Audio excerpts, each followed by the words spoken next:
பாருங்கள், முத்துச்சலத்தை பாருங்கள், இறங்கிறதுக்கு சங்கடப்பட்டுக்கிட்டு அவன் இருக்கிற இடத்துலையே நான் சோறு போட்டு போயிடறான்.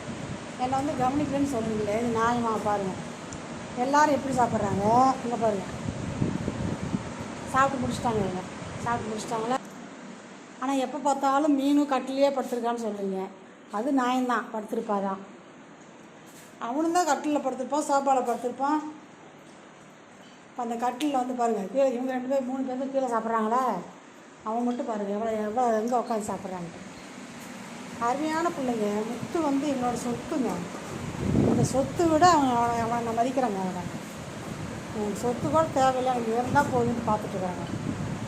எந்நேரம் வரல கீழே தான் வச்சுருந்தேன், இறங்க மாட்டான்ட்டான். சரி தூக்கி உள்ளே வச்சு சாப்பிட்டான். இப்போ ஒரு 10-15 நாள் அப்படி தான் சாப்பிட்டுக்கலாம். சாப்பிடு விழுந்துருன்னு பிடிச்சேன். சாப்பிடு. Very good. எல்லாம் சொல்லுங்கள்.